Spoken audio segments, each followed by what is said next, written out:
Sheriff James Holloway had always loved the open road.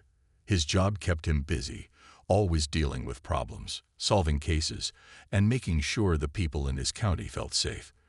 But today, he wasn't a sheriff. He was just a man taking a break, driving his old but beloved 1972 Dodge Charger down a long, quiet road. The car wasn't just any vehicle, it was his pride and joy. He had spent years fixing it up, tuning the engine, and making sure it ran smoothly.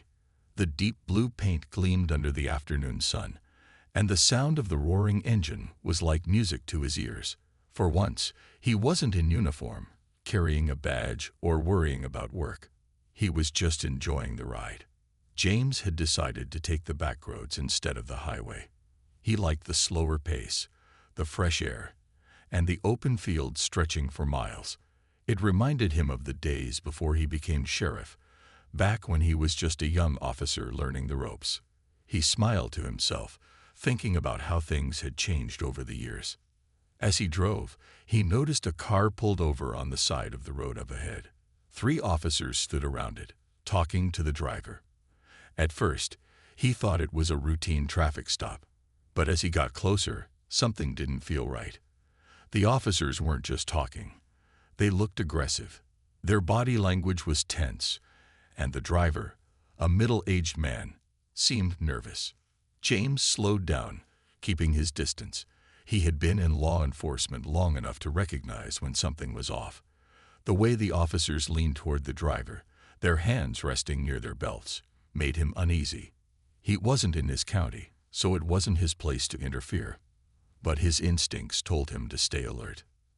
After a few minutes, the officers let the driver go, but the man drove off so fast it was clear he just wanted to get away. James made a mental note of it, but kept driving. A few miles down the road, he noticed something strange. A police car was following him. At first, he thought it was a coincidence, but then the sirens flashed, and the officer signaled for him to pull over. James sighed, pulling his Charger onto the shoulder. He wasn't speeding. His car was in perfect condition, and he knew he hadn't done anything wrong. But he still rolled down his window, resting his hands on the steering wheel, just like he had taught others to do. 3 officers stepped out of the car. James immediately recognized them. It was the same officers from the earlier traffic stop. They walked toward him with serious expressions. "License and registration," one of them said. James nodded, keeping his voice calm. "Sure, officer. Can I ask what the reason for the stop is?" The officer didn't answer. Instead, he grabbed the license from James's hand, barely looking at it. "This car fits the description of a stolen vehicle," the officer said. James raised an eyebrow. That was impossible. He had owned this car for years, and it was registered in his name. He knew there was no mistake. "That's not possible," James said politely. "This is my car. You can check the registration." But the officers weren't listening. One of them walked around the car, inspecting it like he was looking for a reason to seize it. Another one crossed his arms, staring at James like he was hiding something. James had dealt with power-hungry officers before. He knew that some used their badge the wrong way. But he stayed calm. He didn't want to escalate the situation. Then one of the officers smirked. "Well, either way, it looks like junk to me. Maybe we should just get rid of it." James felt his stomach tighten. Something was very wrong. James Holloway remained calm, even though he could feel the tension rising. He had dealt with all kinds of situations in his years as a lawman, but something about this didn't sit right with him. He had been polite, followed every instruction, and yet these officers acted like they had already made up their minds about him. One of the officers, a tall man with a sharp jawline, walked around the car again, rubbing his chin as if deciding what to do next. The other 2 stood near James, watching him closely, their arms crossed. "This car doesn't look like it belongs to you," the first officer finally said. James took a slow breath, keeping his voice steady. "It's registered in my name. If you check the system, you'll see that." The officer smirked. "Maybe. But I think it's best we take a closer look." James knew exactly what that meant. These officers weren't just trying to verify his identity. They were looking for an excuse to take the car. He had seen this kind of behavior before. Some officers, drunk on power, would intimidate people just because they could. And if the person looked out of place or drove a nice car, it was even worse. "Step out of the vehicle," the second officer ordered. James didn't argue. He unbuckled his seatbelt and stepped out, standing tall. He wasn't a small man, and though he was in his late 40s, he still had the build of someone who had spent years in the field. The officers seemed a little surprised by his confidence, but they didn't back down. "Hands on the hood," the third officer said, motioning toward the car. James hesitated for a second. He had done nothing wrong, and they had no reason to treat him like a suspect. But he also knew that resisting would only make things worse. He turned and placed his hands on the warm metal of his beloved car. One of the officers patted him down, searching for anything they could use against him. Finding nothing, the officer stepped back, clicking his tongue in frustration. "So, Sheriff," the first officer suddenly said. James's body tensed. He hadn't told them who he was. He hadn't mentioned his job, his badge, or anything that would suggest he was in law enforcement. "You don't seem too nervous," the officer continued. "Most people in your situation would be sweating right now." James didn't respond. He had a feeling they were testing him, waiting for him to slip up. The officer leaned in, lowering his voice. "We don't like troublemakers in this county." James looked at him calmly. "Neither do I." The officer chuckled. "That's so." He turned to his partners. "What do you think, boys? This car seems like it's been through a lot. Maybe it's not even safe to be on the road." The other officers nodded in agreement. "We should impound it," one of them said. James narrowed his eyes. "Impound it? For what reason?" The officer shrugged. "It's better if we get rid of it. It's a danger to public safety." James clenched his jaw. They weren't even trying to hide what they were doing now. They wanted to take his car for no reason at all. "I'll call for a tow truck," the second officer said, reaching for his radio. But the first officer raised a hand. "No need. I think we should handle this right here." James didn't like the way he said that. He had a terrible feeling in his gut, but before he could say anything, the officer walked toward the trunk, pulling out a canister. James's eyes widened. It was gasoline. The officer smiled. "Let's just make sure this car doesn't cause any more problems." James felt his heartbeat slow. He had to stay calm. But inside, he was already planning his next move. These officers had no idea who they were dealing with. James Holloway stood still, his eyes locked on the gasoline canister in the officer's hand. His heart pounded, but his face remained calm. Years of experience had taught him to never show fear, even in the worst situations.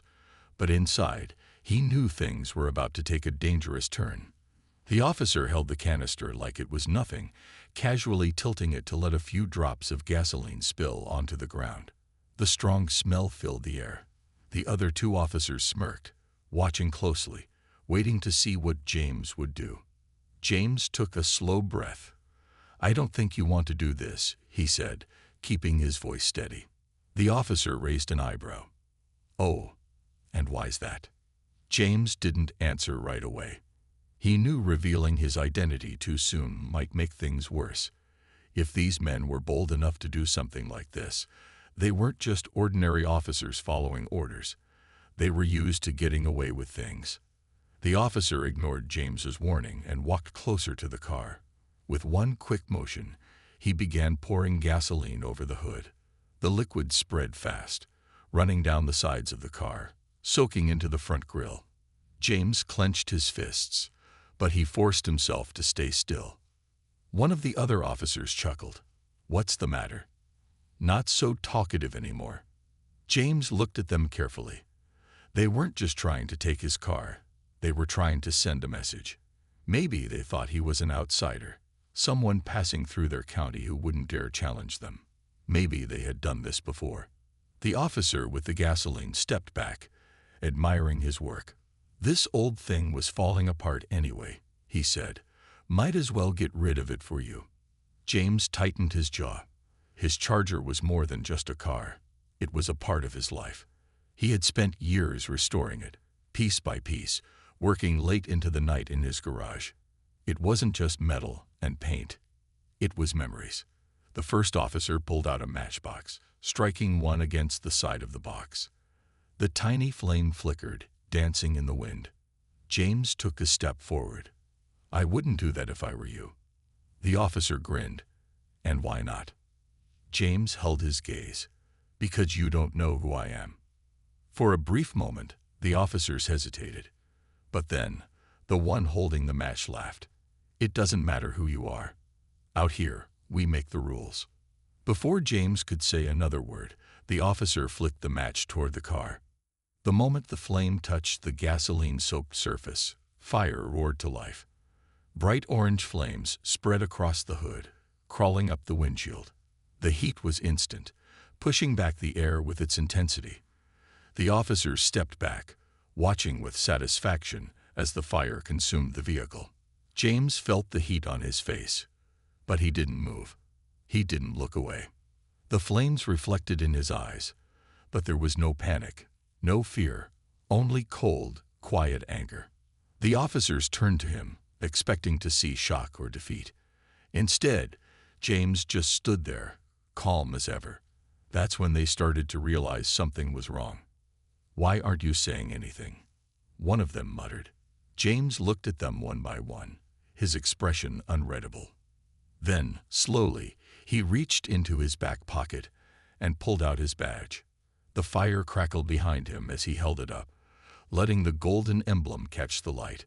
The officers' faces changed in an instant. Their smirks disappeared. Their shoulders tensed.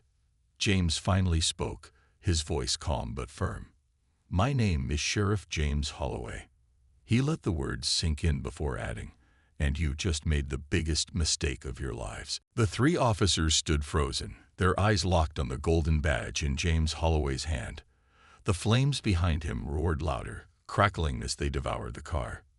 Thick, black smoke curled into the sky, but James didn't move.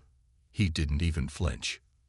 For a long moment, there was nothing but the sound of burning metal and the distant chirping of birds in the trees. The officers who had been so confident just a minute ago now looked uneasy. "You're lying," the first officer finally said, but his voice wasn't as strong as before.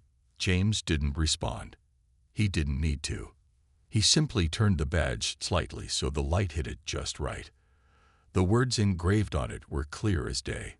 Sheriff James Holloway, Oak Ridge County. The second officer, a younger man with nervous eyes, took a step back. "Wait, Holloway? I've heard that name before." His face paled as the realization hit him. "Oh no." The first officer's confidence wavered, but he forced a chuckle. "So what if you're a sheriff? This isn't your county. You have no power here." James finally moved.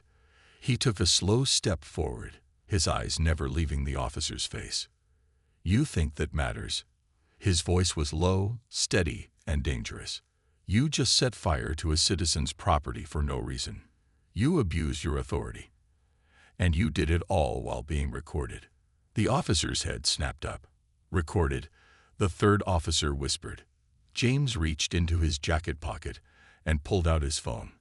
The screen was still on, the recording still running. Every single word, every action, every smirk and every threat, all of it had been captured.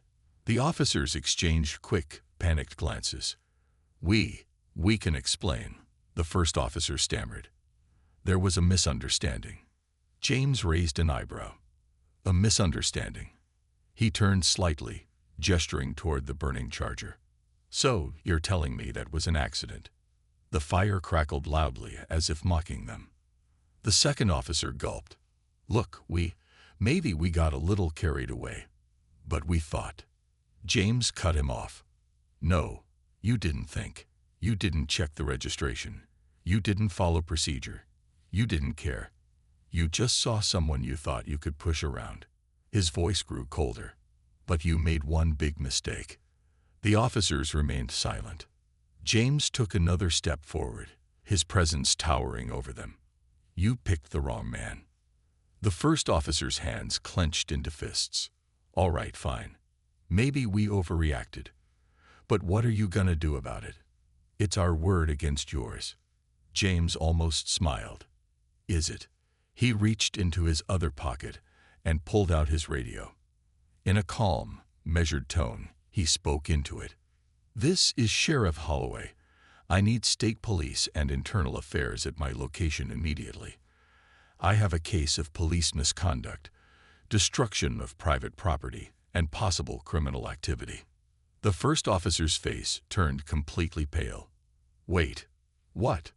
James ignored him and continued. I have video evidence, and I'll be filing formal charges. The third officer lost his composure.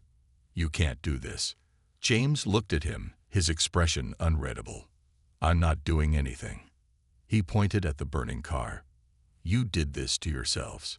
In the distance, the faint sound of sirens echoed through the air. Help was coming. The officer's arrogance was gone. Now, there was only fear. The distant sound of sirens grew louder, cutting through the silence like a warning bell. The three officers stood stiffly, their faces pale as they exchanged nervous glances. Just minutes ago, they had been laughing, confident that they were in control. Now their arrogance had disappeared, replaced by the cold realization that they had made a terrible mistake. James Holloway remained calm, his eyes sharp as he watched them. The fire behind him continued to burn, sending thick black smoke into the sky. The smell of gasoline and melted metal filled the air, but James didn't move from his spot. His badge gleamed in the sunlight, and his radio was still clutched firmly in his hand. The first officer, the one who had poured the gasoline, took a shaky breath. Listen, Sheriff, maybe we can talk about this. James tilted his head slightly. Talk about what? The officer hesitated. Maybe we can come to an understanding. No need to get state police involved, right? Things just got a little out of hand. James let out a small, humorless chuckle. A little out of hand. He gestured toward his burning car. You set my vehicle on fire. You falsely accused me. You abused your power. And now you want to talk. The officer licked his lips, clearly unsure of what to do next. His two partners were just as uneasy, shifting uncomfortably as the sirens grew even closer. James took a slow step forward, keeping his voice firm. Let me make something very clear. You don't get to walk away from this. You don't get to cover it up. You don't get to decide what happens next. His eyes locked onto the first officers. This time, you're the ones answering the questions. The second officer, the younger one, seemed to panic. Look, I didn't even pour the gasoline. James cut him off with a sharp glare. You stood there. You watched. You didn't stop it. That makes you just as guilty. The younger officer dropped his gaze, his hands twitching at his sides. The third officer, the quietest of the three, suddenly turned to the first one. I told you this was a bad idea, he muttered, his voice shaking. I told you we shouldn't have messed with him. James watched them crumble under the weight of their own choices. He had seen criminals act this way before, tough and fearless until they got caught. Now, these officers were no different. A few moments later, the first police car arrived. Then another and another. The state police had responded quickly. Within minutes, the scene was swarming with officers in crisp uniforms, their faces serious as they assessed the situation. James stepped back, allowing them to take control. One of the state troopers, a tall man with graying hair, approached him. Sheriff Holloway. James nodded. That's me. The trooper's eyes flickered to the burning car, then back to James. I got your call. What happened here? James didn't hesitate. He handed over his phone. Everything's recorded. These three officers stopped me without cause, accused me of driving a stolen car, and then set my vehicle on fire. The trooper's face darkened as he scrolled through the video. He looked up at the three officers, his expression cold. Is this true? The first officer swallowed hard. We. Save it, the trooper snapped. You're all coming with us. James watched as the officers were placed in handcuffs, their badges removed. For the first time, they were the ones being treated like criminals. The moment the state troopers placed handcuffs on the three officers, reality finally hit them. The smug confidence they once had was gone, replaced by fear and disbelief. The first officer, the one who had poured the gasoline, clenched his jaw, his hands trembling slightly as the cold steel locked around his wrists. "You can't do this," he muttered, his voice low but desperate. The senior state trooper, the one in charge, didn't even flinch. "You should have thought about that before you decided to take the law into your own hands." The younger officer looked around, as if searching for a way out. "It wasn't supposed to go this far," he mumbled. "We thought." James Holloway finally spoke. "You thought you could get away with it." His voice was calm, but there was an edge to it, a quiet anger that cut deeper than shouting ever could. "How many times have you done this before? How many people have you threatened, bullied, or hurt just because you thought no one could stop you?" None of them answered. James turned to the state trooper. "Search their vehicles. I want to know if this is the first time, or just the first time they got caught." The trooper nodded and signaled to his men. The state officers moved quickly, opening the patrol cars, checking the trunks, and searching every compartment. It didn't take long before one of them held up a small black bag. "Sir, you're going to want to see this." James and the senior trooper walked over. Inside the bag were several wallets, IDs, and even some cash. Evidence that this wasn't just a one-time thing. The trooper's expression hardened. "Looks like we've got a pattern." He turned back to the officers, his voice full of authority. "You're not just looking at misconduct charges anymore. You're looking at corruption, theft, and abuse of power. I hope you're ready for what's coming." The first officer finally snapped. "This isn't fair." He turned to James, his eyes burning with frustration. "You had no right to record us. You set us up." James simply shook his head. "I didn't set you up. I gave you every chance to do the right thing, and you chose not to. This is all on you." The officers were led to the back of the patrol cars, their protests growing weaker with every step. As they were placed inside, James turned and looked at the remains of his car.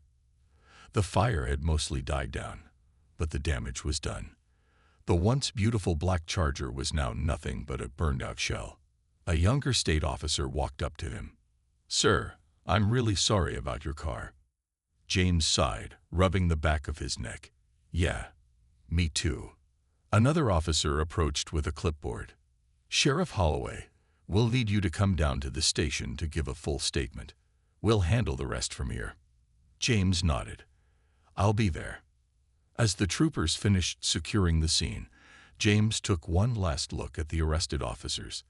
They sat in the back of the patrol cars, their faces pale, their futures uncertain. For years, they had misused their power, believing they were untouchable. But today, justice had caught up to them. James turned away, his steps steady as he walked toward his truck. This wasn't how he expected his day to go. But one thing was certain. He would make sure they never wore a badge again. James Holloway sat in the state police station, his hands resting on the table as he finished giving his official statement. Across from him, the senior state trooper, Captain Reynolds, reviewed the details carefully. The room was quiet except for the faint sound of papers being shuffled. After a moment, Reynolds leaned back in his chair and let out a deep sigh. "Sheriff Holloway, I have to say, this is one of the worst cases of police misconduct I've ever seen." James nodded. "I figured as much." Reynolds set the papers down and folded his hands. "The evidence is solid. Between your recording and the stolen IDs and wallets we found, those three officers are in serious trouble." He paused before adding, "And based on what we've uncovered, this wasn't the first time they've done something like this." James wasn't surprised. He had suspected as much from the moment they set fire to his car without hesitation. People who abused power rarely did it just once. "What happens next?" James asked. Reynolds glanced at the clock. "They'll be officially charged by morning. Internal Affairs is already involved, and the district attorney is reviewing the case." He tapped the table lightly. "I'd say they're looking at multiple charges: destruction of property, misconduct, abuse of power, theft, possibly even organized criminal activity." James exhaled slowly. "Good. They don't deserve a badge." Reynolds nodded in agreement. "We're also going to dig deeper. If they had others helping them, we'll find out. This department is supposed to protect people, not terrorize them." James appreciated the captain's determination. "If you need anything from me, just let me know." Reynolds gave him a firm nod. "You've already done a lot, Sheriff. You exposed them before they could do even more damage." Just then, the door opened, and another officer stepped in. "Captain, the DA's office just confirmed. Formal charges are being filed first thing in the morning." Reynolds gave a satisfied nod. "Good. Make sure they don't get any special treatment." The officer nodded and stepped back out. James stood up, rolling his shoulders. "Well, I think I've done my part. Now it's up to the courts." Reynolds stood as well. "That it is. And something tells me they won't be seeing the outside of a prison for a long time." James gave a small, approving nod before shaking Reynolds' hand. "Appreciate your help, Captain." "Likewise, Sheriff. And I'm sorry about your car." James sighed, shaking his head. "It was more than just a car. It was part of my life." Reynolds looked thoughtful for a moment. "Well, if there's one thing I've learned in this job, it's that good people always find a way to rebuild. You'll have another car soon." James gave a small smile.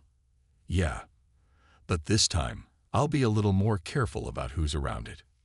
With that, James turned and walked out of the station, the cool night air hitting his face as he stepped outside.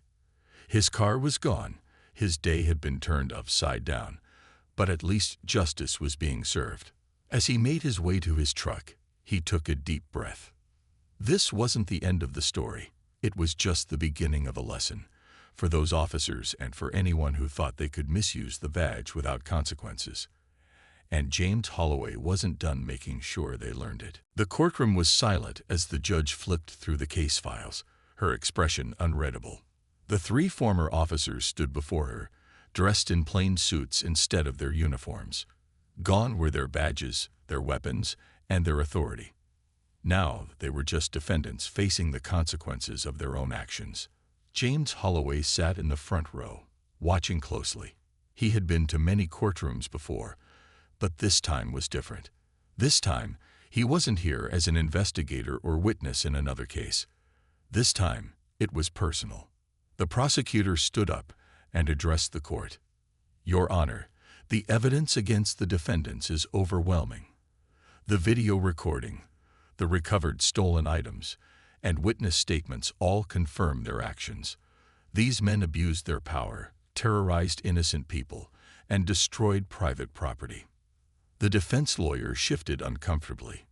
"Your Honor, my clients admit that mistakes were made, but they were under a lot of pressure. They never intended for things to go this far."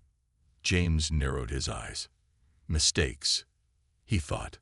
Burning a man's car wasn't a mistake. Threatening people wasn't a mistake. It was a choice, one they had made over and over again. The judge finally spoke. Her voice was calm, but firm. "I have reviewed the evidence carefully. The actions of these former officers were not only reckless but a violation of public trust. They were supposed to serve and protect, yet they used their authority to intimidate and harm." She looked directly at the defendants. "And for that, you must face the consequences." The courtroom was tense as she announced the verdict. "All three defendants are found guilty." A murmur ran through the crowd. The first officer, the one who had poured the gasoline, clenched his fists. The second officer dropped his head, and the third officer closed his eyes, as if he already knew this was coming. The judge continued, "You are sentenced to 7 years in prison for abuse of power, destruction of property, and misconduct. Additionally, you will never be allowed to serve in law enforcement again." James exhaled, feeling a sense of closure. This was the justice he had hoped for. The officers were escorted out of the courtroom, their faces pale. They had spent years believing they were untouchable, but today they had learned the truth. No one was above the law. After the trial, James stepped outside, taking in the fresh air. He had lost his car, but he had gained something more important: the knowledge that justice had been served. Captain Reynolds walked up to him. "Well, Sheriff, looks like this case is finally over." James nodded. "Yeah, it took a lot, but they're where they belong." Reynolds crossed his arms. "Not everyone in your position would have stood their ground. A lot of people would have let it go, afraid to challenge other officers." James looked at him seriously. "A badge isn't a free pass to do whatever you want. If we don't hold ourselves accountable, then we don't deserve the job." Reynolds smiled. "The world needs more lawmen like you, Holloway." James chuckled. "The world needs fewer bad ones. That would solve a lot of problems." Reynolds patted him on the shoulder. "By the way, I heard the department is pulling some strings to replace your car. Won't be the same as the one you lost, but it's a start." James smiled. "That's good to hear." As he walked to his truck, he felt a sense of peace. It had been a long, difficult road, but in the end, justice had won. And as long as James Holloway wore his badge, he would make sure it stayed that way.